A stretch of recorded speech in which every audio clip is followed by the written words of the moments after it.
Muy buenas noches con todos, queridos hermanitos. Nuevamente nos reunimos aquí todos los martes, pero esta vez vamos a tocar hacer como un pequeño conversatorio con la tarea que teníamos, que dejamos, que consistía en escoger unas citas de cada carta del apóstol Pablo que nos haya tocado más, nos haya movido más. Y bueno, Manuel Pablo ha hecho una recolección de todo eso, ¿no? Entonces va a ser muy interesante. Vamos a seguir hablando, pero esta vez ya en conjunto, ¿no? De todas las cartas. Entonces vamos, como siempre, antes de empezar a ponernos en presencia del Señor, para que sea Él quien dirija esta reunión de la mano de Manuel Pablo en unión de todos nosotros. Esta vez Beatriz va a leer la oración. Adelante, Beatriz. Buenas noches. En el nombre del Padre, del Hijo, del Espíritu Santo. Oración para antes de reflexionar la palabra de Dios. Bendito seas, Señor, porque quisiste que tu palabra viva y eterna se conservara por escrito en los libros sagrados del pueblo de Israel y de la iglesia primitiva. Nosotros lo veneramos con espíritu filial, reconociendo en ellos tu voz que sale a nuestro encuentro a fin de revelarnos tus misterios más íntimos. Gracias a tu palabra, permanentemente actual y de inagotable riqueza, te conocemos a ti, el único Dios verdadero, que el Espíritu nos enseña a interpretar correctamente tu palabra y que haga brotar de nuestro corazón el deseo de meditarla, abriendo nuestra alma para alabarte, darte gracias, implorarte y pedirte perdón. Amén. En el nombre del Padre, del Hijo, y del Espíritu Santo. Gracias, Beatriz. Adelante, Manuel Pablo, empezamos. Buenas noches, hermanos. Gracias, Katia. Vamos, como adelantó Katia, y habíamos quedado así. Vamos a dedicar la sesión de esta noche a revisar algunas frases que nosotros mismos hemos escogido de cada una de las cartas de Pablo. ¿No? Realmente podría escogerse muchísimo. Todas las cartas son bellísimas, pero la oportunidad, como repaso, la oportunidad fue que ustedes mismos la hicieran y vamos entonces a presentar el resultado de la contribución de ustedes y reflexionar sobre eso. De paso y de hecho, nos debe servir de repaso. De hecho, los que han hecho la tarea ya me comentaban que les ha servido un montón, porque han vuelto a leer las cartas para seleccionar algunos versículos, y eso es un maravilloso ejercicio. Quiero agradecer en particular a 9 hermanos que han contribuido con lo que vamos a presentar y que me lo hicieron llegar hasta hoy día, a mediodía, que, que me dio tiempo de incorporar, porque después ha habido una que llegó, pero ya hace un minuto, y ni siquiera he podido abrirla. Entonces, es imposible, ¿no? Tendría que retrasarse la sesión, ya no vale. Pero igual, en total, hay 10 contribuciones, que es bastante, realmente gratamente sorprendido. Buena respuesta. El agradecimiento en ese sentido, y lo menciono en orden de la fecha en que, de más antiguo a más nuevo, en la fecha en que fueron alcanzándome sus aportes, ¿no? Agradecimiento a Patti, a Marisol, a Karim, a Atilio, a Luisa, a Katia, a Rafael, a Guillermo, a Ayacé y a Betty. 10 personas que han contribuido en este trabajo que vamos a presentar. Entonces, el sentido de esto fue, como ya se repitió, es el cansancio. El sentido fue no cerrar las cartas de Pablo sin antes dar una oportunidad de una última mirada, juntos, ¿no? Porque luego tienen sus Biblias y pueden leerlas, y ojalá lo hagan muchas veces más. Hemos visto la maravilla de argumentación que contienen. Es un excelente ejercicio. Y más todavía, habiéndolas estudiado con el detenimiento que lo hemos hecho, vuelvan a leer una y otra vez y estas cartas le van a seguir hablando. A ver, veamos entonces cuál es el resultado de los aportes de ustedes. Miren, en esta diapositiva les presento todas las cartas de Pablo que están en la Biblia. Son 13 cartas. No me digan, o sea, fíjense en este concepto, ¿no? Las cartas de Pablo son 13, no son 5, 8, 15, cualquier número que nosotros dijéramos, ¿no? Ah, yo creo que son 12, son 15, son 18, son 6, no, son 13. No es un número tan difícil. Son 13 las cartas de Pablo. Hay una catorceava que incluso una hermana adjuntó en su tarea, adjuntó citas de esa carta, y no es de Pablo, ya lo hemos dicho varias veces, ¿no? Ya, en fin, me sonrío nomás, pero es la carta a los hebreos, que no es de Pablo. Eso está fuera de ninguna duda, y salvo que alguien ya sea pues recontra terco y necio, o tenga una fuente que nadie más tiene en la Iglesia Católica. Pero hace mucho tiempo ya que nuestra iglesia dijo las cartas de Pablo no incluyen la carta a los hebreos, es otro autor. Y sobre la autoría de la carta a los hebreos ya hablaremos cuando nos toque, que va a ser pronto. Acá les presento entonces, hermanos, en esta diapositiva, las 13 cartas de Pablo en el orden cronológico. La primera carta que escribió, la segunda, la tercera, la cuarta y hasta la última. Miren, interesante, un detalle adicional. Entre paréntesis, al final del nombre de cada carta, ustedes ven un número. Por ejemplo, Primera Tesalonicenses, entre paréntesis, octava. ¿Qué significa eso? A ver si puedo ser claro. Significa que esa es la primera carta en haber sido escrita por Pablo, pero en el orden de las cartas en la Biblia se presenta en el puesto número 8. La primera carta que escribe Pablo, la Biblia la presenta en el puesto octavo. La segunda carta que escribe Pablo, que es la primera Corintios, la Biblia la presenta en el puesto segundo, después de Romanos. Por su lado, Romanos está en el 2, 4, 6. Romanos es la sexta carta que escribe Pablo y la Biblia la pone en el orden número 1. Y así podemos ver la relación hasta la última carta que escribe Pablo a Tito y que la Biblia presenta en el puesto número 12.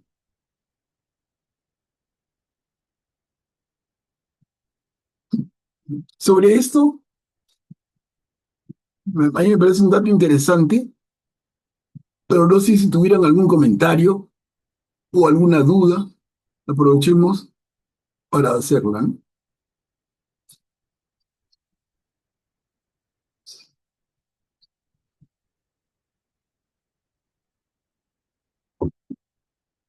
Por ejemplo, está claro para todos por qué la Biblia presenta las cartas en un orden que no es el cronológico, por ejemplo, ¿no? Bueno, Pablo, ¿podrías explicar eso? Justo iba a preguntar, por favor. A ver, perfecto. ¿Alguien que me ayude? ¿Por qué las cartas cuyo orden cronológico es este no son, no son presentadas así por la Biblia? ¿Es que hay otro criterio? De hecho que lo hay, ¿no? ¿Quién puede ayudarnos? A ver, Graciano, Claro. adelante. Ya, perdón. Gracias, Manuel Pablo. Hermanos, buenas noches. Justamente lo que quería consultar, ¿por qué en la Biblia están en orden diferente al momento en que se escribieron? Pero se me ocurre, de repente, el otro criterio es el mensaje importante que tiene cada carta y para que tenga cierta correlación el mensaje de una con otra las han colocado en ese orden, ¿no? Eso es lo que se me ocurre en este momento, pero de todas maneras quisiera una opinión tuya, Manuel Pablo. Gracias. A ver. Rafael, Rafael está pidiendo la palabra, Manuel. Adelante, Rafael. Buenas noches, Katia, gracias. Buenas noches, Manuel Pablo.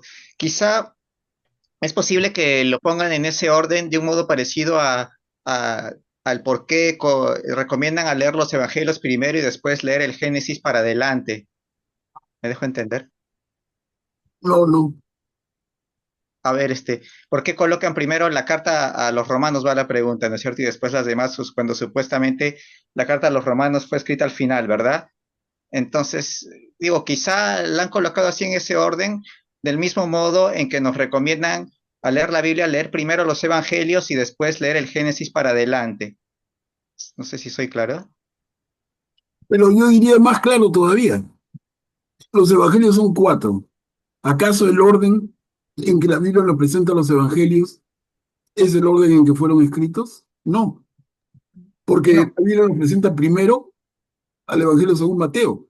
Y sabemos, absolutamente seguro, que el Evangelio según Mateo no es el primer evangelio en ser escrito. No, a lo que voy es que lo escriben para que podamos tener una comprensión mejor. Es válido, esa es su opinión, su idea. Aquí tenemos a Patti también. Puedes activar tu micro, Patti, por favor. Gracias, Rafael. Ya. Sí, yo leí respecto, por ejemplo, a la carta de Romanos, donde decía, Pedro, apóstol pagano, y Roma es cabeza del mundo pagano, le dedicó su carta capital. Yo creo que también es por eso, por orden del mensaje, de la importancia del mensaje, ¿no? Eso es lo que pienso. No sé, ¿qué dirás tú, Manuel? Sí, sí, hay mucha verdad en lo que dices. La importancia, ¿no? Cuchi está pidiendo la palabra también. Adelante, Cuchi. Buenas noches.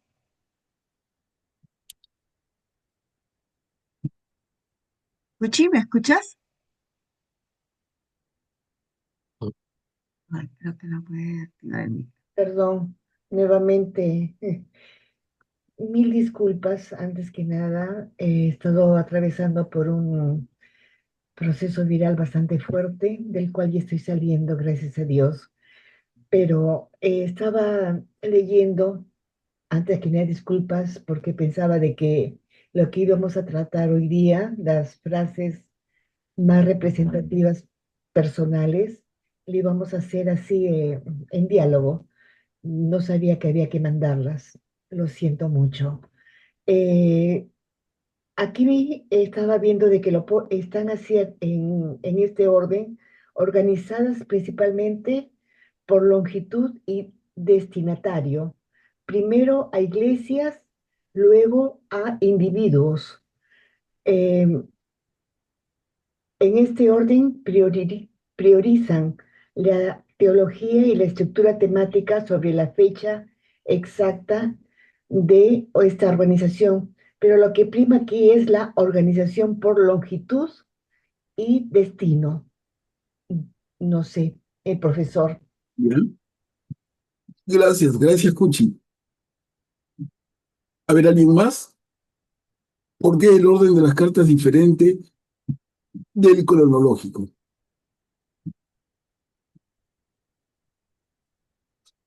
Y la primera razón y la más sensata y real es que cuando se arma el Nuevo Testamento y el orden de las cartas, no habían elementos suficientes para identificar cuál carta se escribió primero que la otra.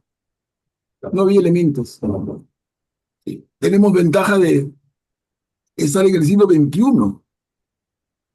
Han pasado un montón de siglos, hay un montón de estudio, hay un montón de investigación que nos permite llegar a la conclusión que compartimos, que el orden de las cartas es el que presentamos, que no responde a un criterio cronológico.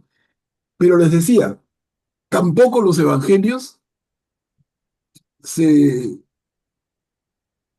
se presentan en un sentido cronológico, porque si se presentaran en un sentido cronológico en nuestra Biblia, debería aparecer el Evangelio según Marcos primero, y no aparece primero, aparece segundo. Y aparece primero Mateo, que en orden cronológico es el segundo. Entonces el criterio es el mismo. Y va, como dijo Cucci, por lo que la Iglesia consideró desde el comienzo la importancia y los destinatarios. Ese es el criterio.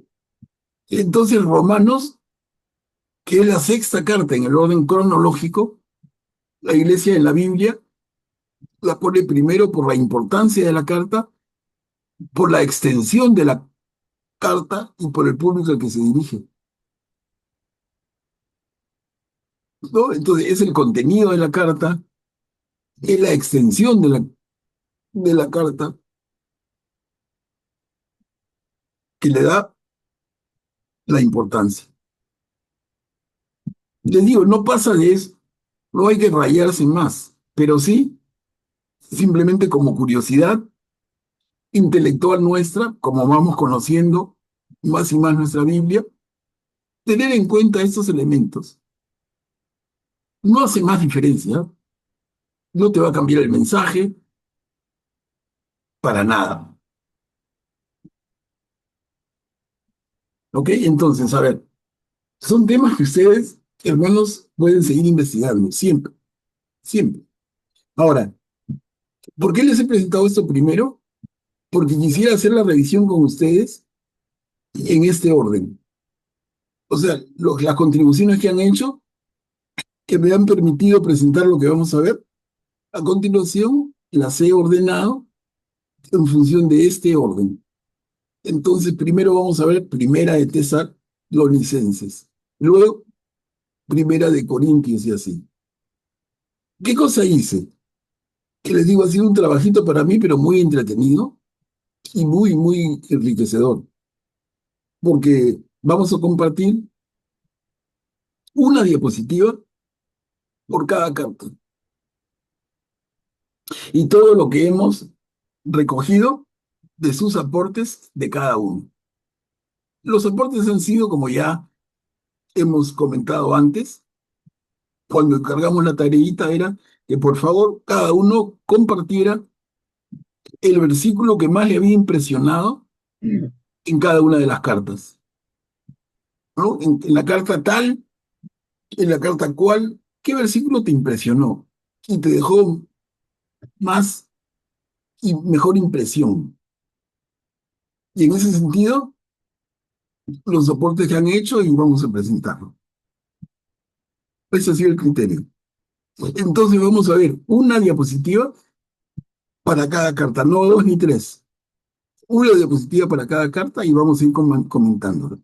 ¿Ok? A ver, primero, la primera carta, Primera Tesalonicenses.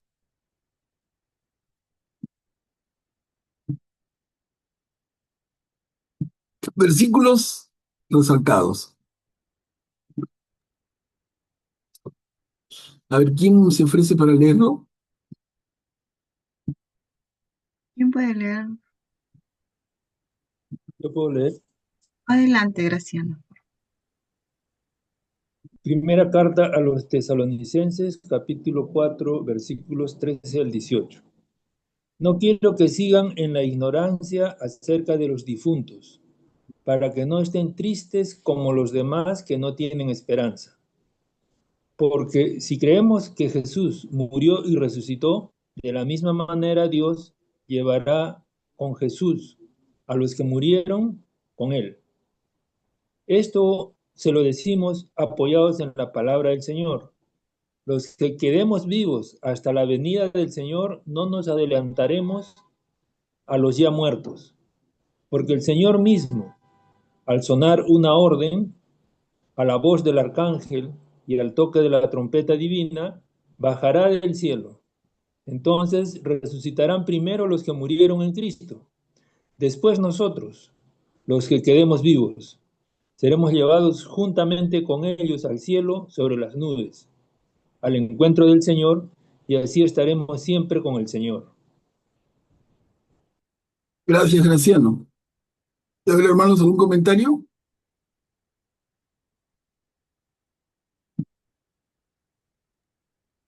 Manuel, está hablando de la parucía, ¿no? Claro, del regreso, de la segunda venida del Señor, ¿no? Graciano está pidiendo la palabra. Adelante, Graciano. Gracias. Casi al finalizar esta perícopa, se ve que Pablo piensa que Jesús va a regresar cuando ellos todavía estén vivos, ¿no? Si estoy interpretando bien. Primero irán con Dios los que ya se murieron y luego nosotros que estamos vivos, dice. O sea, para ellos la parucía iba a ser digamos que en esos mismos años, ¿no? Claro. ¿Y eso cómo se llama? Eso ya lo hemos visto, ¿se acuerdan? Eso lo hemos comentado. Yo recuerdo más de una vez, pero ¿cuál es el concepto detrás? Tiene un nombre en nuestro estudio de la Biblia, y es el de parucía cercana. Hay dos conceptos de parucía y cada uno responde a un criterio de temporalidad. El primero, parucía cercana, es decir, que Jesús va a regresar muy pronto, y el segundo, parucía lejana, y es que el retorno de Jesús va a tomar mucho más tiempo. Lo que vemos aquí en Pablo, y también lo hemos visto en algunos evangelios, es un concepto de parucía cercano.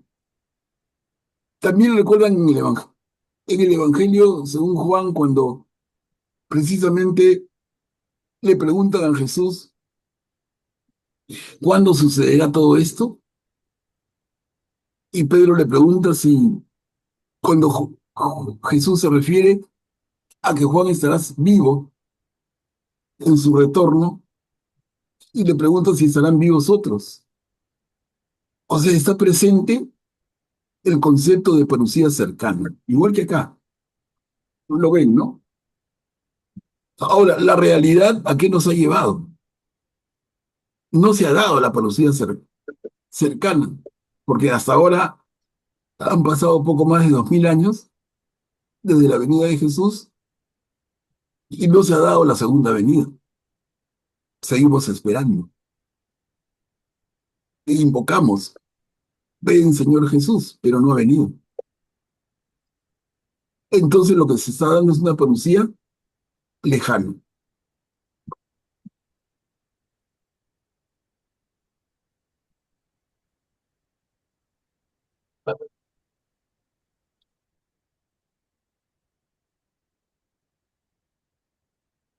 Manuel, una consulta. La primera parte que dice, no quiero que sigan en la ignorancia acerca de los difuntos para que no estén tristes con los demás que no tienen esperanza. Porque si creemos que Jesús murió, resucitó, de la misma manera Dios llevará con Jesús a los que murieron con él. Pero eso también yo lo veo así, de repente estoy equivocada, se da cuando fallece, un ser humano fallece, por ejemplo, en este caso un familiar fallece, y ha estado cerca al Señor, porque el Señor en su palabra dice, ¿no? El que come mi carne y bebe mi sangre vive de vida eterna. Yo lo voy a resucitar, pero también ya está conmigo, ya vive, está de vida eterna. Quiere decir que en el momento sí va a enfrentar pues el juicio privado, ¿no? ¿Cierto? El particular, pero sí está con el Señor, porque después la conclusión final es que ya es en la resurrección, donde va a resucitar con el cuerpo glorioso. Se puede referir a eso, ¿no? También. Sí, Katia, eso nos lleva a pensar justamente en el otro alcance que hace nuestra iglesia. Y nos habla de que la persona que fallece tiene dos instancias de juicio, que Katia ha definido muy bien: el juicio particular y el juicio universal. Y el juicio particular se produce inmediatamente después de la muerte de la persona. Y el juicio universal viene al final de los tiempos, después de la parucía, después de la segunda venida. Pero entonces, el alma del que fallece antes de la parucía tiene que esperar siglos de siglos. No. Y recordemos entonces, por citar una frase, cuando como decimos, el bandido malo, que resulta ser bueno y se arrepiente en la cruz, Jesús le dice, te aseguro que esta tarde estarás conmigo en el paraíso.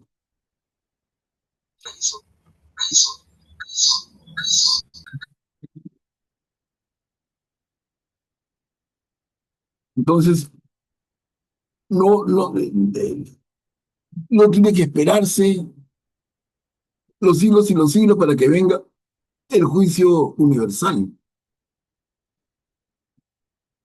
porque a partir del juicio particular, tú ya tienes tu premio.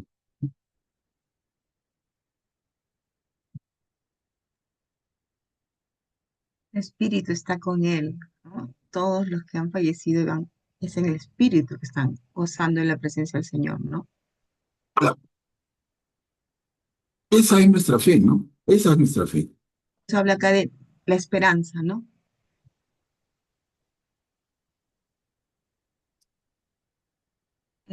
Patti, adelante, por favor, activa tu micro. Sí, quería preguntarte, Manuel, ¿y todo este conocimiento de la parucía, de dónde viene? ¿Viene desde Pablo? Anteriormente los apóstoles ya hablaban de la parucía. Como dicen que Pablo fue, dicen como que él tuvo como una visión que fue al tercer cielo. Yo siempre he escuchado eso. Este conocimiento que lo está poniendo acá en sus escritos, ¿de dónde viene? Ya, yo te pregunto más bien, hemos estudiado todas las cartas de Pablo, Mm. no algunas, todas, las 13. En algún lado de esas 13 cartas, Pablo habla del tercer cielo. Ya no, No, yo no lo he leído. no, tampoco lo he Tampoco. leído. Por He eso digo, escuchado. Ya. entonces, ¿en qué se basa esa otra? En fin, por lo menos en la Biblia no. Es He inspiración, escuchado, ahorita es no me acuerdo. inspiración de una persona santa que recibió el mensaje, es alucinación, es creación, ciencia ficción, pero la Biblia no es. No. Pero hace poco comentamos, hiciste un comentario de que, pero claro, no está escrito, pero hablaban algo de los cielos y dijiste sí que hay personas que hablan del primer cielo, segundo cielo, tercer cielo, pero claro, Pablo no lo menciona explícitamente, ¿no? Guillermo, por favor, ¿puedes activar tu micro? Gracias, Katia. Manuel Pablo, eh, tú dices que el espíritu o alma de la persona que fallece en este mundo no tiene que esperar hasta la parucía lejana. Eh, ¿Eso quiere decir que hay una parucía lejana para cada uno de los que dejan este mundo? Eh, ¿O lo he entendido mal? No, Guillermo, la parucía es una sola, es la segunda venida de Jesús. Jesús no viene un montón de veces, viene una. Esa es la parucía, la es lejana porque es el concepto que se ha impuesto, porque Jesús no vino al toque. Miren, han pasado 20 siglos y no viene. Entonces, la parucía es la segunda venida de Jesús. Se producirá una sola vez. Claro. No hay Por eso parucía para cada uno. para mí está muy claro lo que significa la parucía y hoy día has refrescado los conceptos de parucía cercana a raíz de lo que dice el texto que tenemos en la pantalla, ¿no? En esta época eh, tenían en mente la parucía cercana, pero definitivamente la parucía es una sola. Cuando se refiere de la parucía cercana, es lo que pensaban ellos que podía pasar o que iba a pasar. Y la parucía lejana es lo que pasará definitivamente al final de los tiempos. Entonces, No, la si parucía lejana no es tal. Guillermo, perdóname. La parucía es una, la parucía. No hay parucía cercana y lejana. De repente pero no me sabía explicar bien. tú has mencionado al comienzo esos dos conceptos Son a conceptos. raíz, a raíz del texto que tenemos. Mira, el ¿Por qué? habitante de América vino por el estrecho de Bering o vino nadando por el Océano Atlántico. Son conceptos, pero el que prima es el estrecho de Bering, ¿no? Es lo mismo. Parucía cercana, parucía lejana son conceptos. El que prima es Sí, uno solo, la parucía lejana. Y se conoce como parucía, punto, ¿no? sí, yo entiendo lo que tú has dicho, que la parucía cercana es un concepto, como lo acabas de remarcar, que extraen los estudiosos después de mucho tiempo a raíz del tenor del texto, en este caso de la primera a los tesalonicenses, ¿no? Esa es la idea que ellos tenían, pero no es más que un concepto. La parucía es una sola, de acuerdo, completamente con eso. Pero tú has dicho también que el alma o espíritu de la persona que fallece no tiene que esperar indefinidamente hasta que se produzca la parucía, o te he entendido mal. Claro, ese es el concepto, pero revisen el catecismo, de verdad que yo no soy el experto en catecismo, pero ahí está la doctrina de la iglesia, ¿no? Lean el catecismo y lean lo que habla del juicio particular. ¿Y qué pasa con el alma de los muertos? ¿Se va a un cuarto oscuro y esperando los siglos de los siglos hasta la parucía? ¿O es que tiene un juicio particular en el que se evalúa su vida y se da un destino al alma? ¿O va a sala de espera? No, pues. No, es que en el juicio particular es donde, ahora, antes de que venga la parucía, se determina si el alma va al cielo, al purgatorio, porque por eso existe el purgatorio. Porque una vez que ya venga el Señor parucía, ya no hay purgatorio. Ya te vas al cielo o te vas al infierno. Lo que está hablando aquí es lo que yo veo aquí, es que Guillermo está hablando de que vamos a resucitar con cuerpo glorioso, como el Señor lo hizo. Entonces ahí ya no es solo el alma, es el alma y el cuerpo.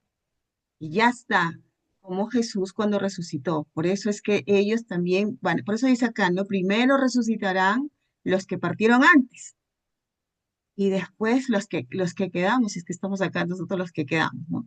En ese orden será. Pero el alma está con el Señor, ¿no? Dependiendo, como dice, el juicio particular que han tenido. Eh, Augusto, por favor, puedes activar tu micro. Sí, es una pequeña precisión sobre el tercer cielo y San Pablo sí se menciona en 2 de Corintios capítulo 12, ¿no?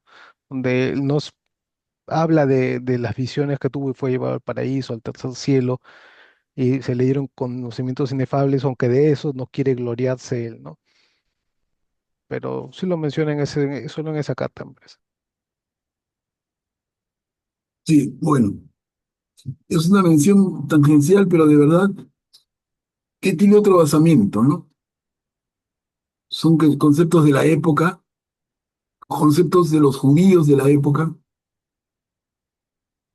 En su momento lo hablamos. ¿Se acuerdan la sesión en que leímos eso y se conversó? Pero en fin, si el tema, que de hecho es interesante, importante, eso debe invitarnos a seguir profundizando y la fuente debe ser el catecismo. ¿Qué enseña la iglesia sobre esto? Incluso si alguien quiere aventurarse en ese estudio más profundo, excelente, y le daríamos previa combinación de la población espacio, ¿no? Y una para que esa hermana, hermano, presentara lo que rescata del catecismo en relación a este tema. Vale la pena. ¿Por qué? porque va a seguir ayudándonos a entender más y más. Y de eso se trata esto. De eso se trata, no es avanzar por avanzar, sino que realmente tengamos una fe mucho más sólida, mucho mejor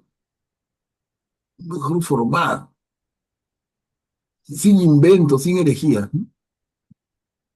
Y por eso el catecismo puede ser un compañero excelente. Si alguien se ofrece, lo programamos para una siguiente reunión, damos unos minutos, pueden ser 10, 15, cuestión de ver lo que ha preparado y nos presenta el tema. Así se enriquece nuestra dinámica, se hace mucho más participativa y se van estrenando presentadores, ¿no? Sería excelente. Así en esto y en todo, ¿no? De verdad que sería un paso para adelante. ¿Quién dice que en este ejercicio sencillo ya van teniendo la oportunidad de tomar el control de la sesión por un pequeño espacio de tiempo? Pequeño, digo, puede ser larga, ¿no? De repente puede ser la sesión entera. En esa sesión yo participaría como uno del grupo y la hermana o hermano que presente el tema se convierte en el que dirige la sesión, o sea, cedemos la posta. Creo que sería un lindo ejercicio y vamos madurando como grupo. Pero en fin, ahí queda la oferta, ¿no?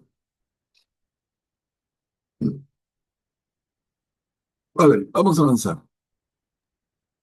Entonces, Katia, tomamos nota, porfa. Y si nadie se presenta como voluntario, en fin, no pasa nada. Pero si alguien quiere hacerlo, me parece, repito, sería una linda oportunidad. Además que vamos a aprender mucho más todos. Miren, acá hay otro versículo, el 5,2. Es el capítulo 5 de esa primera carta, versículo 2. Desea leer.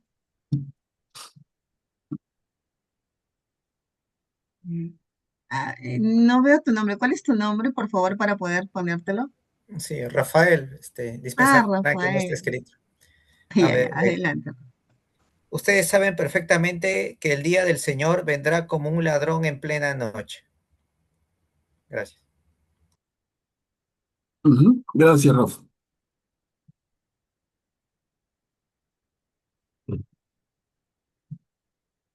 ¿Qué les dice este? Cortito, pero también tiene lindo contenido, ¿no?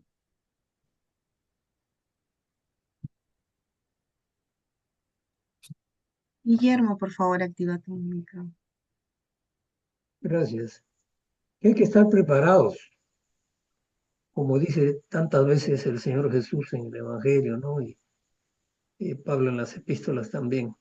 Hay que estar preparados porque el día del Señor se refiere al día que a cada uno le toca rendir cuentas, el día que a uno lo llaman de esta vida a la otra vida, a la vida verdadera. Entonces, así como en alguna parte del Nuevo Testamento se dice que si el dueño de casa supiera a qué hora va a llegar el ladrón, lo estaría esperando y no vería atacado y mermado su patrimonio, ¿no? Pero nunca se sabe a qué hora puede llegar el ladrón. Y precisamente el ladrón ataca el patrimonio y a las personas cuando menos lo esperan, cuando no hay vigilancia externa, cuando uno está desprevenido. Por eso es la recomendación, estemos preparados. Y preparados significa vivir la conversión, el hombre nuevo. Gracias. Gracias, Guillermo. Para mí está clarísimo, clarísimo. No sé si alguien quisiera decir algo más. El día del Señor vendrá como un ladrón en plena noche, sin aviso. No hay aviso, no se sabe cuándo. Hoy día, dentro de 10 minutos, a medianoche, a fin de mes, no sabemos. Que va a venir, va a venir. ¿Cuándo? No sabemos. Estemos, como dice Guillermo, estemos preparados. Y han seleccionado estas citas es porque algo les movió, ¿no? En el corazón sería bonito también saber qué fue, ¿no? ¿Qué es lo que, por qué es lo que les llamó la atención más eso, ¿no? Graciano, por favor, activa tu micro. Gracias. Y si no me equivoco, el mismo Señor Jesús mencionó que ni él mismo sabía, que solo el Padre sabía cuándo íbamos nosotros a ser llamados, ¿no? O sea, es una cosa que mejor no pensamos cuándo será, en lugar de eso, mantengámonos preparados, ¿no? Como dijo don Guillermo hace un momento.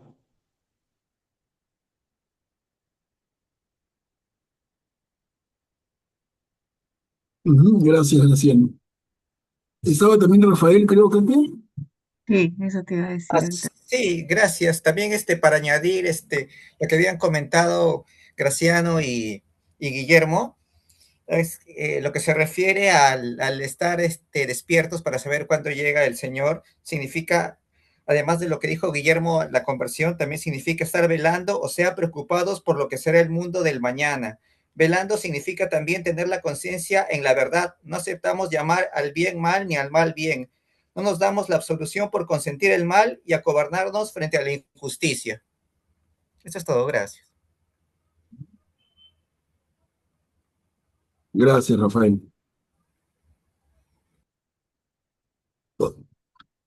A ver, seguimos. Capítulo 5, versículo 8. Revistámonos de la fe y del amor como una coraza y será nuestro casco la esperanza de la salvación. ¿Qué les parece?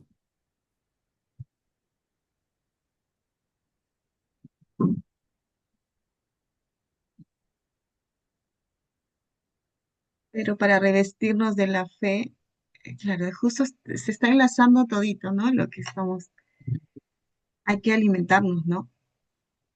Para poder tener esa fe como una coraza, porque la vida nos golpea fuerte y es como la ola, ¿no? Que nos revuelca, pero hay que saber salir bien paraditos, ¿no? Con esa coraza, que es Claro, el amor. habla Katia de una coraza y de un casco, ¿no? Que completa, o sea, la coraza te cubre el pecho y el casco la cabeza. Entonces, la coraza constituida por la fe y el amor, el casco por la esperanza. Y como dice Katia, fe, esperanza y amor. Las tres virtudes, las tres virtudes teologales para nuestra fe.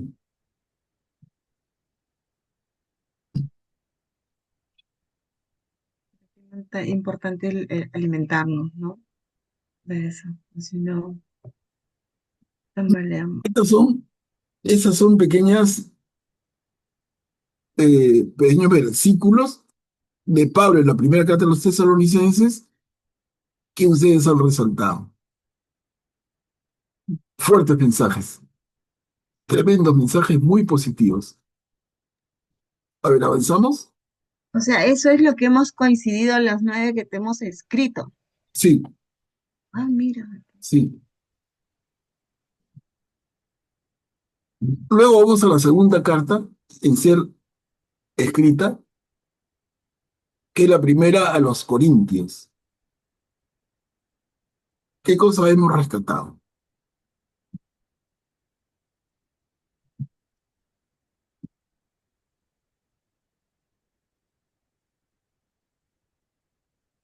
¿Quién desea leer este Yo texto? leo. Adelante, Beatriz. El mensaje de la cruz es locura para los que se pierden, pero para los que nos salvamos es fuerza de Dios. ¿Mm? Gracias, Beatriz. ¿Qué les parece, hermanos?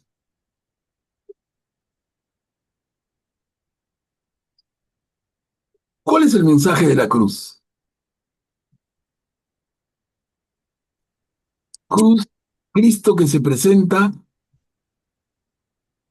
como nuestro Salvador, nuestro Mesías, muere en la cruz.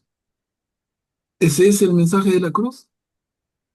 Es el mensaje de un Mesías, de un Redentor derrotado, porque la muerte en cruz es la muerte más terrible.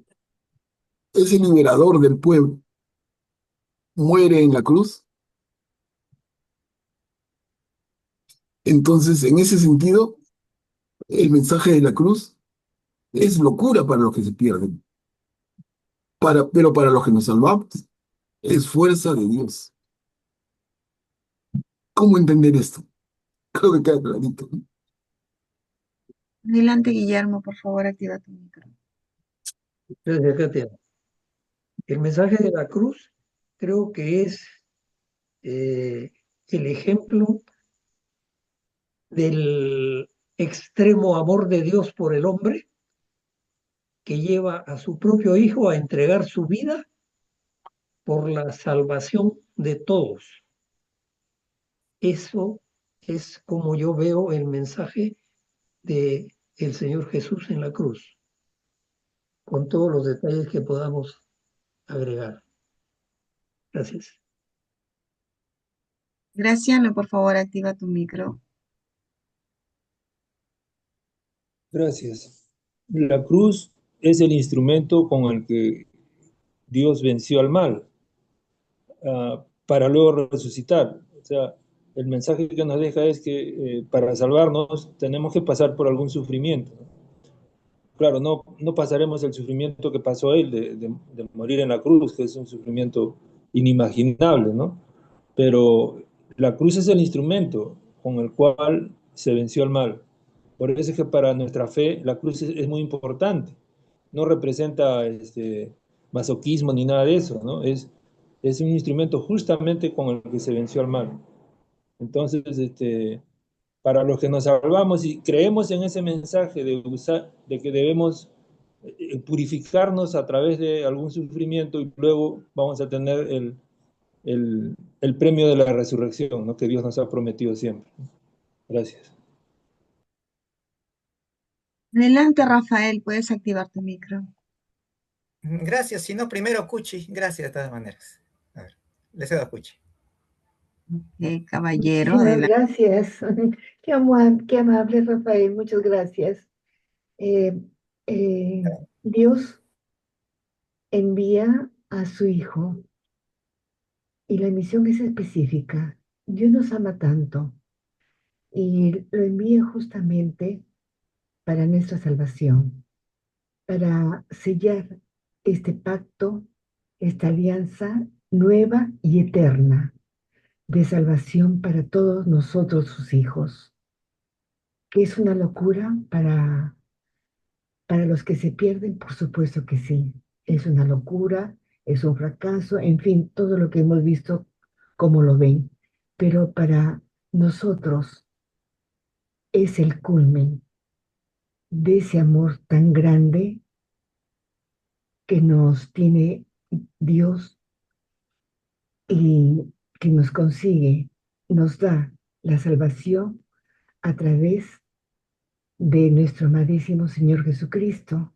Y esto lo vemos, lo vivimos principalmente en cada Eucaristía, porque no solamente es la crucifixión, sino cuando el soldado corta el costado de Cristo y brota agua y sangre, esa agua y sangre da nacimiento a la iglesia, que somos todos.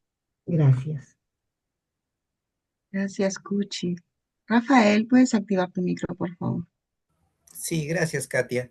También secundando lo que dijo Cuchi. Bueno, pero primero voy a decir algo más. Claro, obviamente que esto de la cruz nos inquieta porque nuestra lógica, razonamiento de ser humano, nosotros pensamos que si queremos un bienestar para el ser humano, entre comillas, Jesús o Dios en general pudo haber enviado una organización social, mejorar la economía, la educación, otras cosas, pero en realidad quiso poner como gran enseñanza la pasión, muerte y resurrección de Él a un modo de que su muerte, su pasión, muerte y resurrección nos abarque a todos. Es una manera de solidaridad de Dios hacia nosotros, que su salvación nos abarque a todos, que cambia, ¿cómo se dice? Voltea la moneda y nos trastoca lo que nosotros tenemos por bueno. Nosotros decimos que la salvación, el bienestar de la humanidad está en la fuerza, en la razón, pero más bien es de Dios cambia toda nuestra lógica, precisamente como dijo Cuchi,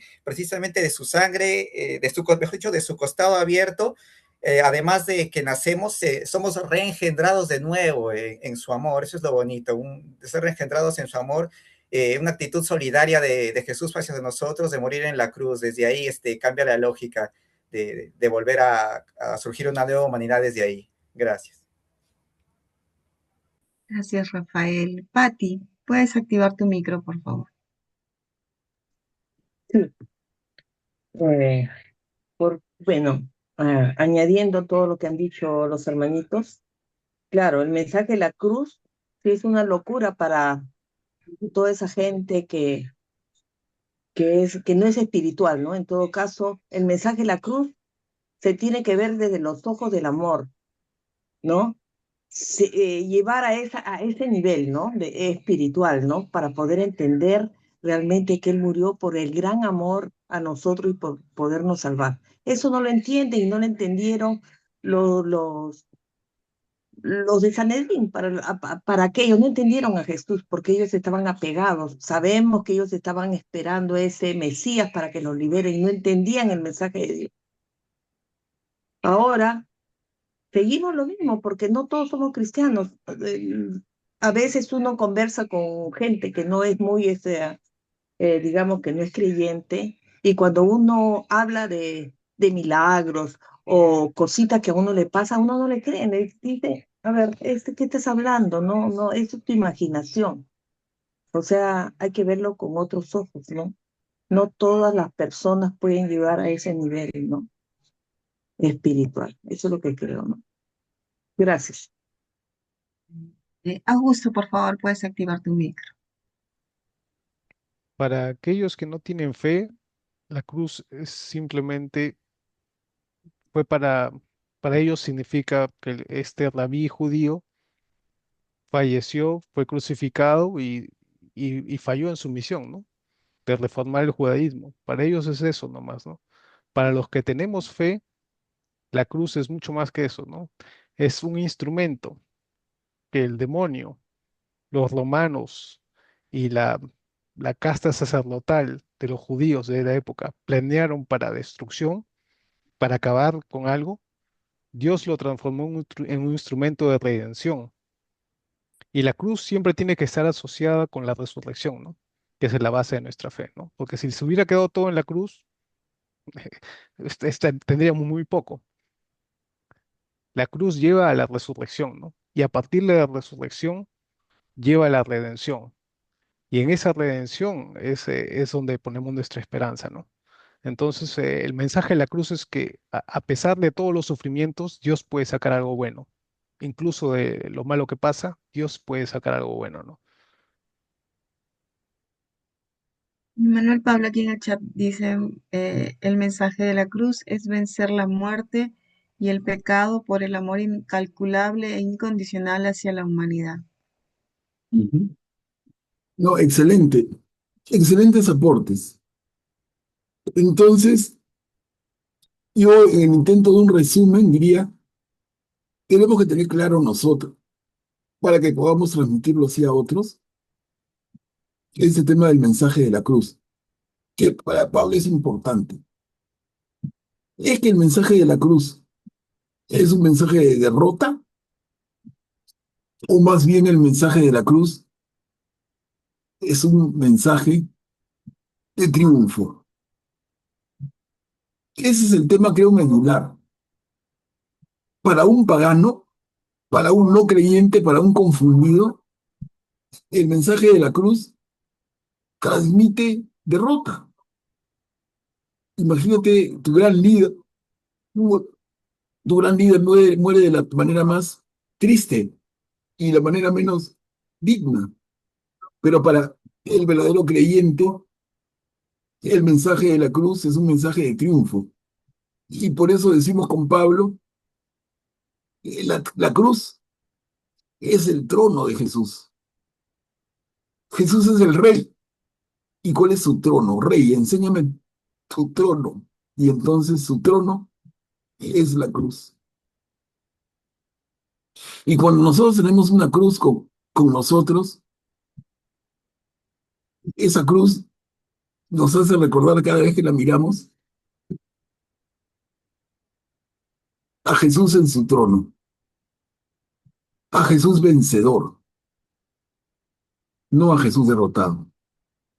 A pesar de que parece flaco y magullado, pero en esa escena, Jesús en la cruz realmente simboliza, para el creyente que tiene las cosas claras, simboliza a Jesús triunfante. Eso yo creo que es el resumen de esta idea de Pablo, que es muy fuerte y muy positiva. Estamos, ¿no? No se trata si alguien más quisiera reforzar. No veo las manitos levantadas. A ver, vamos a la siguiente. Primera Corintios 2:15. ¿Quién desea leer? Es cortito. Yo puedo leer. Adelante, Graciano. Capítulo 2, versículo 15. El hombre espiritual puede juzgarlo todo y a él nadie lo puede juzgar.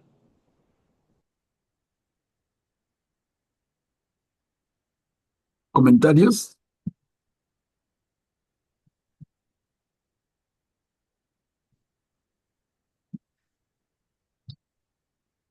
Cuando habla del hombre espiritual, lo distingue del hombre de este mundo.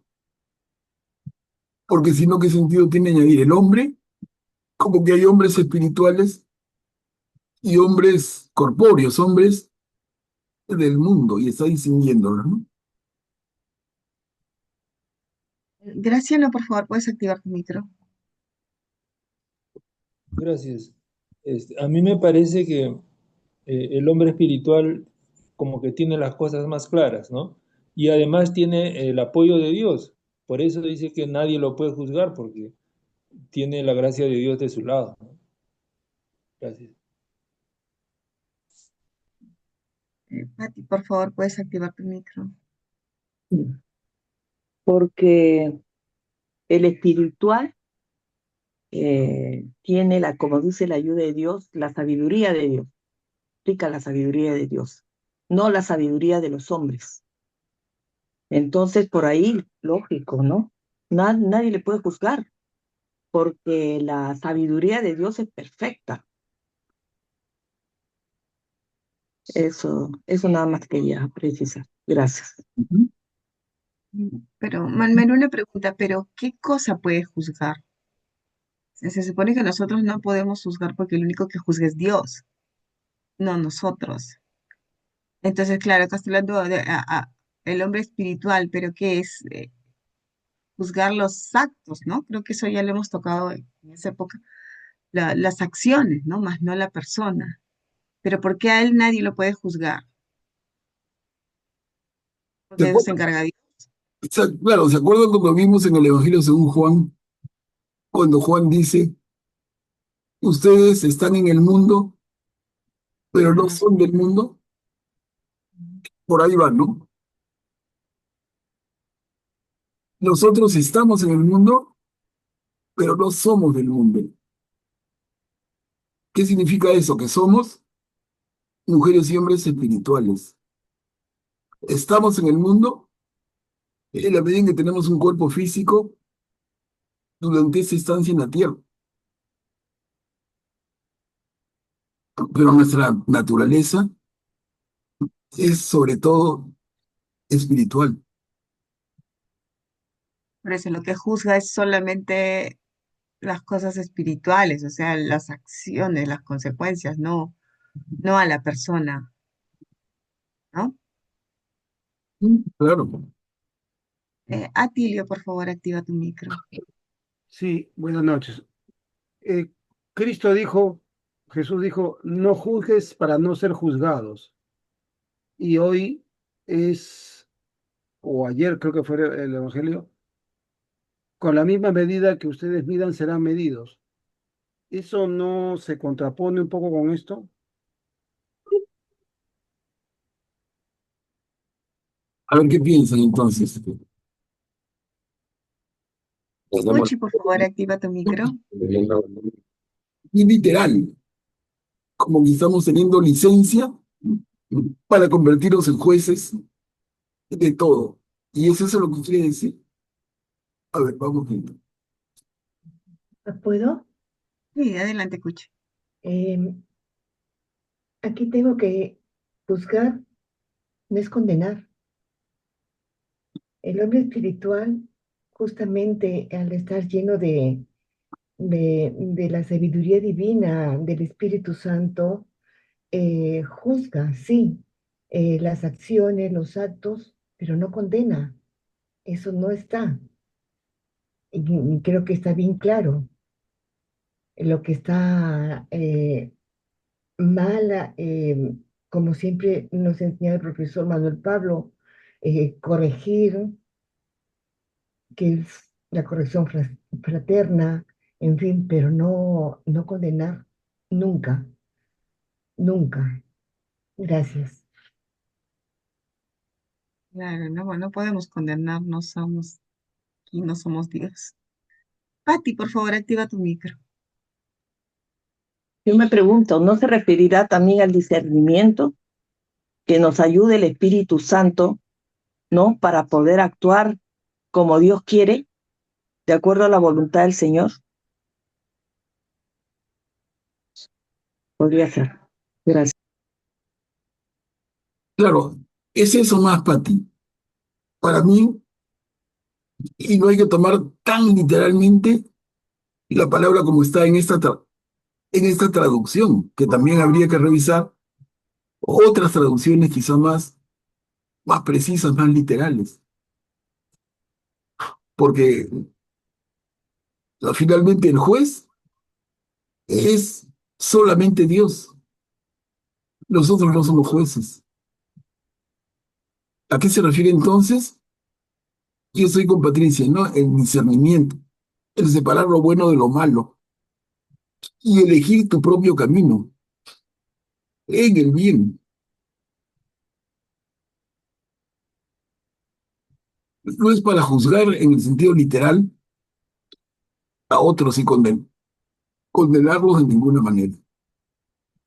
Es para elegir nuestro propio camino, para discernir en nuestro propio caminar, en nuestras propias decisiones.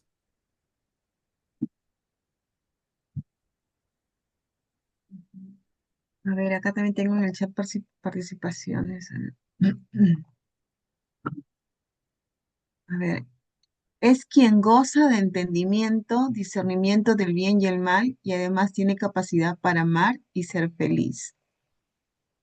Y acá arribita dice, ajá, hacia la humanidad no es un masoquismo, como dijo un hermano, no vino Jesús para morir, sino para instaurar el reino de Dios. Jesús chocó con el poder religioso, los saduceos, porque Jesús y su evangelio eran incómodos, nadie mata a otros por ser buena gente. Creo que este es de la diapositiva. No hagamos, por favor de Dios, un Dios sádico, un Dios que se regocija con el sacrificio de su Hijo. Más bien, Jesús vino para hacer realidad el reinado de Dios. Eso lo dice el padre Eduardo Arendt. Por lo mismo que es espiritual, no tiene afán por juzgar. Nadie lo puede juzgar porque él no juzga a nadie. Una cosa es juzgar y otra es condenar. Buen punto, Cuchi. Y Augusto está pidiendo la palabra. Adelante, Augusto. No solo para, en otra traducción también dice el hombre espiritual puede juzgar todas las cosas, ¿no?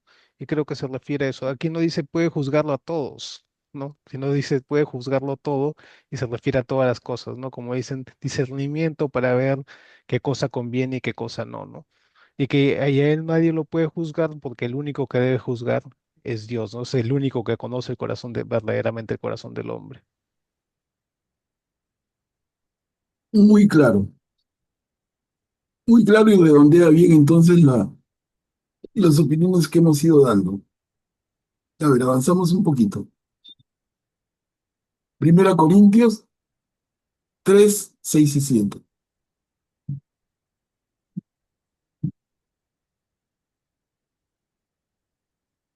¿Quién desea leerlo? Yo leo, Catita. Adelante, Yo, Flor. yo planté, Apolo regó, pero era Dios quien hacía crecer. De manera que ni el que planta ni el que riega son nada, sino Dios que hace crecer.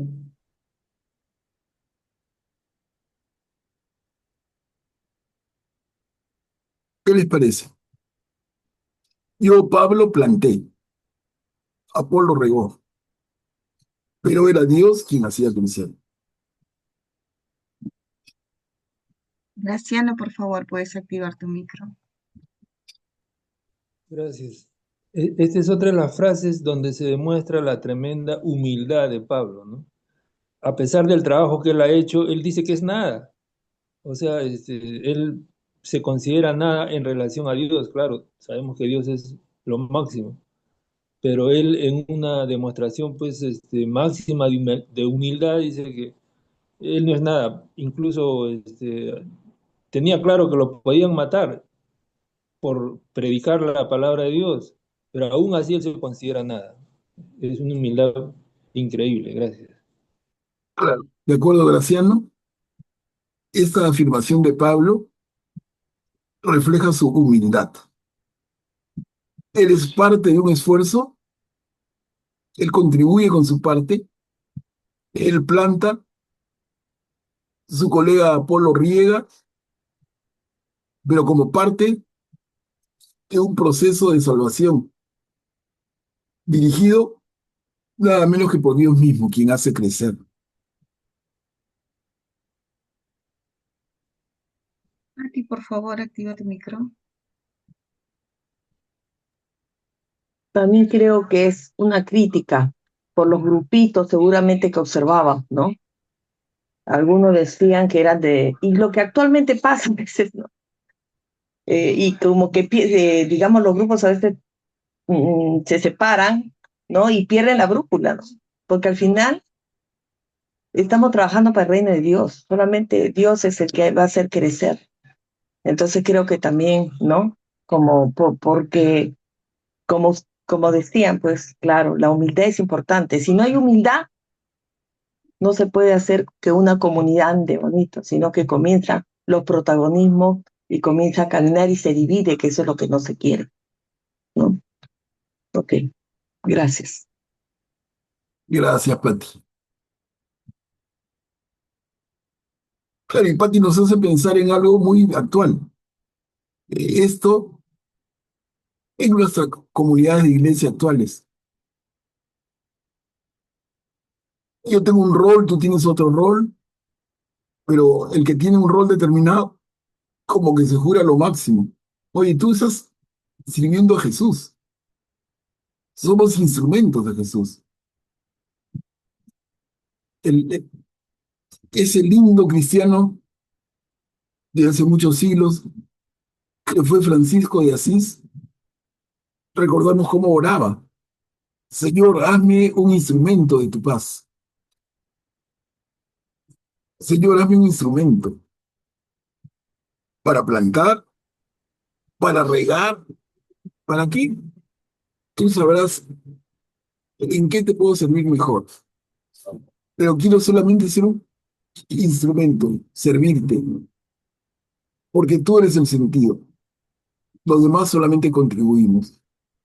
Entonces, siendo así, que nadie se jacte por la función que cumple.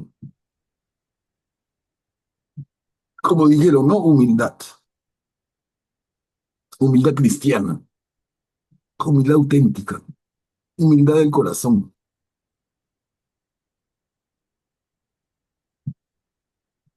A ver, avanzamos.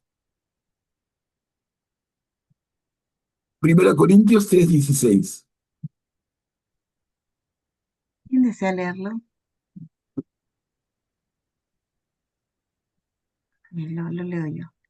¿No saben que son santuario de Dios y que el Espíritu de Dios habita en ustedes? Tremenda, ¿no? Enorme frase, enorme pregunta que nos hace Pablo. ¿Qué le respondemos? Si le respondemos sí, lo sabemos, entonces, ¿actuamos de conformidad? ¿Somos coherentes con la respuesta? ¿Qué implica responder sí a esta pregunta? Porque si yo digo no, ok, haz lo que quieras con tu cuerpo. Pero si yo digo sí, ¿qué pasa? Mi cuerpo es santuario de Dios. Dios habita en mí. Entonces, hermanas, hermanos, ¿cómo corresponde que cuide mi cuerpo? ¿Cómo corresponde que cuide al santuario de Dios, que soy yo mismo? A ver, comentarios.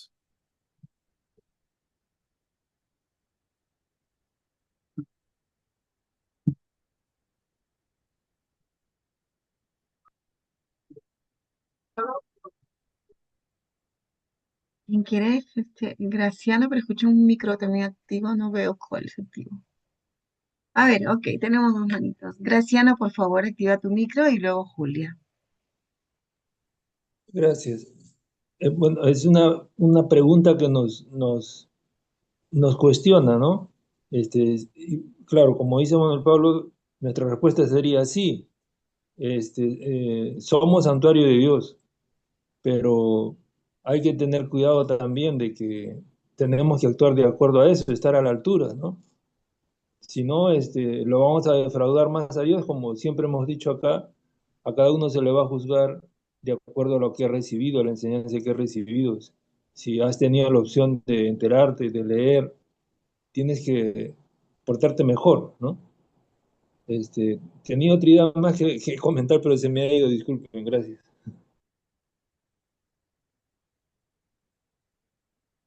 Hay que cuidar físicamente también nuestro cuerpo, ¿no? Sí, pues de la gula, tenerlo en óptima, digo, hace poco vi el video de una chica que se preparaba en el gimnasio porque Dios le pedía eso, cuidar su cuerpo, dice, ¿no? Porque ella tenía que estar bien, sana, para poder hacer todo lo que ella tenía que hacer, ir a evangelizar o ir a pueblitos, a llevar, subir montañas, todo y necesitaba estar en perfecto estado físico. Es lo que ella decía, ¿no? Entonces ella lo hacía por eso y se privaba de muchas cosas porque es un templo de Dios y no lo puede, también hablaba de no mancillarlo, ¿no? O sea, cuidarlo como oro, porque ahí habita Dios, ¿no? Entonces, me llamó la atención, ¿no? Porque miré su testimonio de lo que ella hacía. A ver, Julia, por favor, puedes activar tu micro. Ahí estás, activa ya. Julia, Yo estoy, sí, recordando esta parte también que dice, Cristo es la verdadera vid y nosotros somos los sarmientos. Si salimos no estamos insertados en la vid, no tenemos vida, no hacemos nada.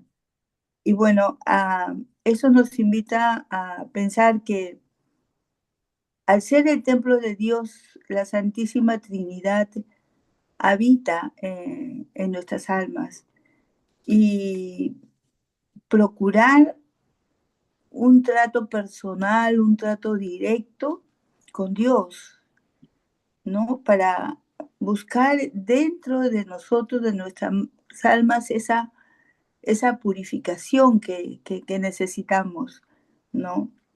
El trato con el Espíritu Santo, decía Padre Artola, que es muy rápido el ingreso del Espíritu Santo dentro de nosotros y cuando Él ingresa nos inunda y nos sentimos como llenos de Él por la gracia que Dios nos entrega.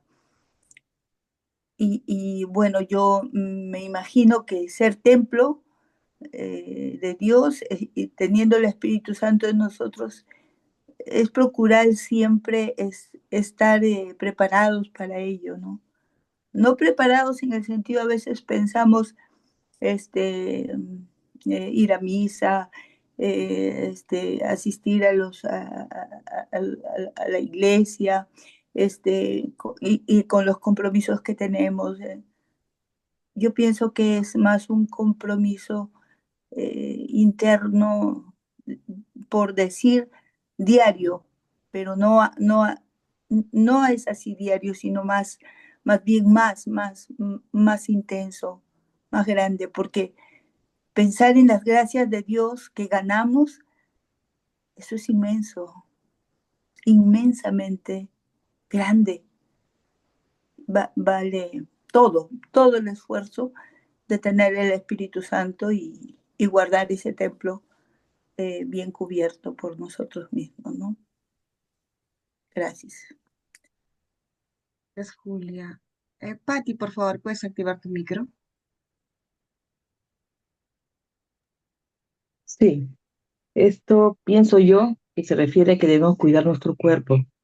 Nosotros como seres humanos, es la dignidad humana y la dignidad del cuerpo del prójimo también, porque nosotros hemos sido hechos a imagen y semejanza al Señor.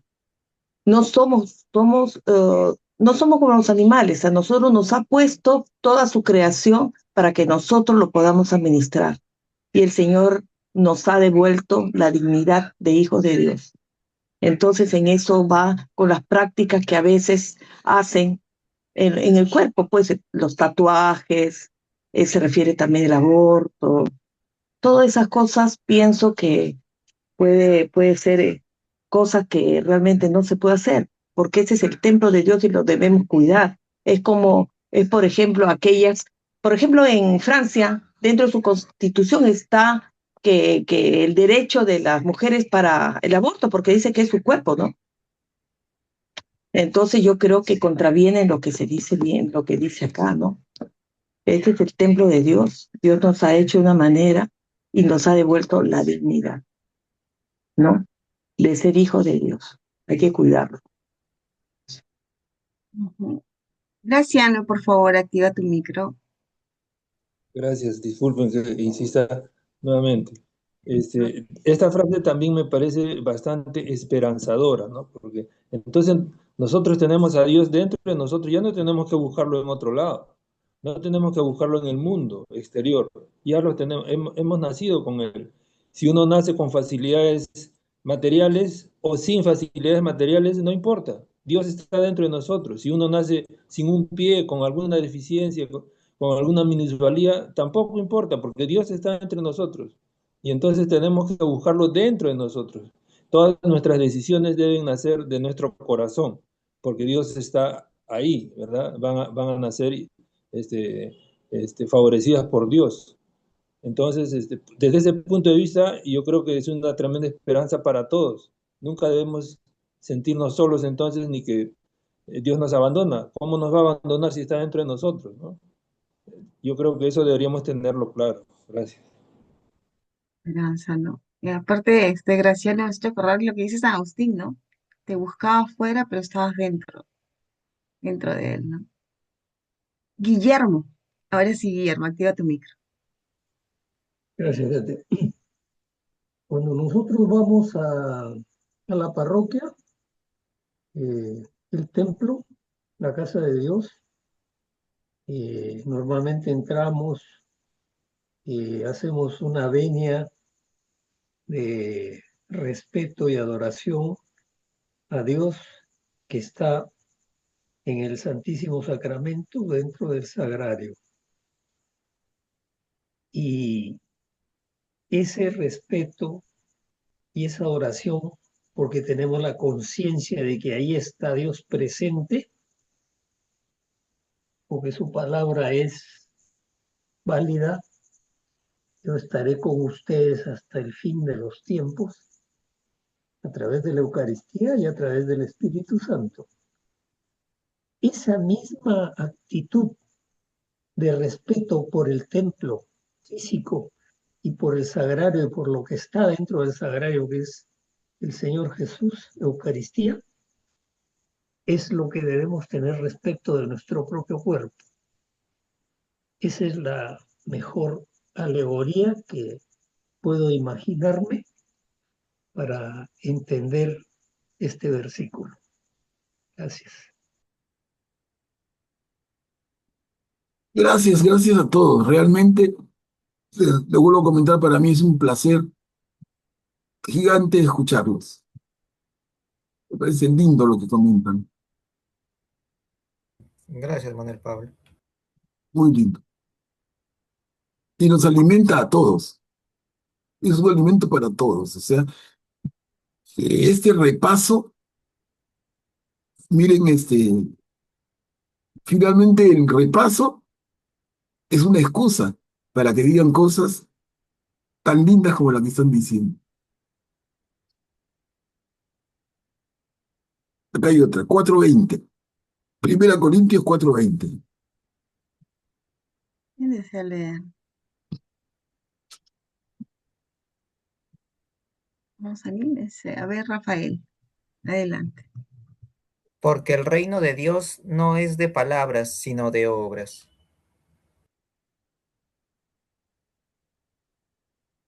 ¿Qué les parece, hermanos?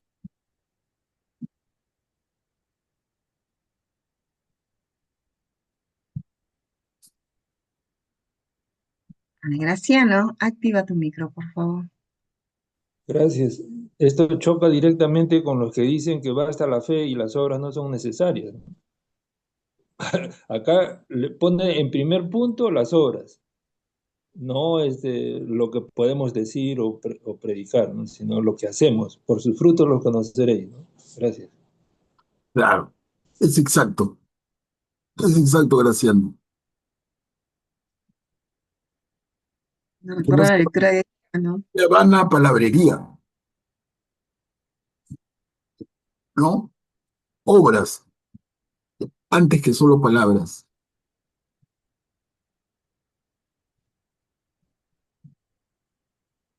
Que no sean buenas intenciones que declaramos, sino hechos que realizamos.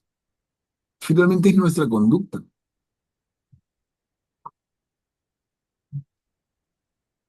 Ay, me has hecho acordar una frase, Manuel, que dice que el infierno está lleno de personas de buenas intenciones nomás.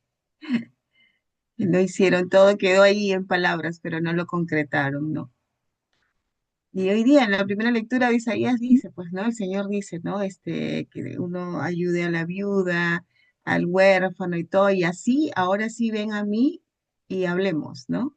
Entonces, ahí sí yo voy a estar, aquí estoy, presente. Atilio, por Gracias. favor, activa tu micro. Sí, esta parte me hace recordar y es enseñanza para la política, ¿no? Se dice que Manuel Odría decía hechos y no palabras, ¿no? Ojalá que toda la Biblia y el Evangelio, y los evangelios sobre todo, se practicaran hasta en la política. Sería un cambio terrible y un cambio excelente, ¿no? Buenas obras en favor de todos, ¿no?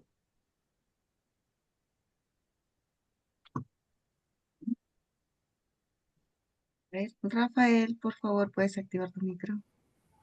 Sí, como dijo Atilio, buenas obras en favor de todo, pero ya poniendo mi opinión personal con lo que se refiere a las obras, yo creo que si paso de esta vida, se me expondría ya en la otra todas las cosas que pude haber hecho por el prójimo y no las hice, creo que un rollo de papel una lista del tamaño de un rollo de papel higiénico quedaría chica. Guillermo, por favor, activa tu micro. Gracias, Katia. Tomando lo que acaba de decir Atilio, eh, es cierto, ese dicho no se le atribuye, sino que efectivamente es del general Manuel Odría, hechos y no palabras, y él quería decir que no es cuestión de hablar, sino de hacer. Lo que Manuel Pablo ha dicho tantas veces, nuestra conducta, nuestro orar, eso revela más que lo que proclamamos con palabras. Entonces, en el caso de él, estaba magnificado por la obra física que hizo, ¿no? Unidades escolares, centros residenciales, unidades vecinales, no solo en la capital, sino en todo el país, ¿no? A eso se refería. Y San Pablo dice en algún caso, la fe sin obras es fe muerta, o sea, no debemos reducir a lo que Manuel Pablo empleó el término palabrería, efectivamente. No solamente hay que hablar, sino hay que hacer sobre todo. Dicen que la mejor manera de proclamar el amor a Dios es a través del amor al prójimo, no hay otra forma, porque Dios solo está presente en el prójimo, nada más. Y ese es el mandamiento del Señor Jesús. Ámense unos a otros como yo los he amado a ustedes.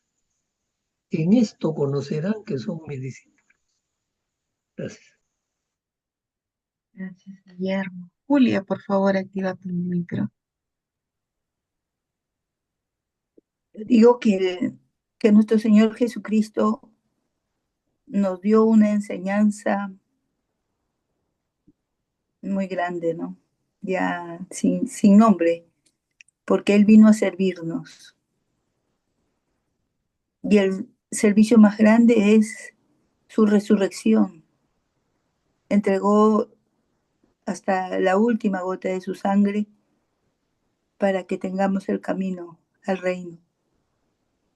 Nos sirvió el pan, el vino y aún más.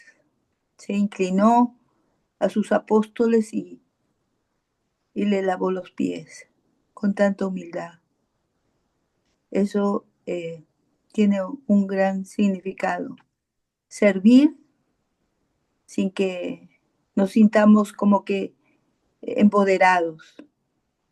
No es el amo el más grande, es el que sirve.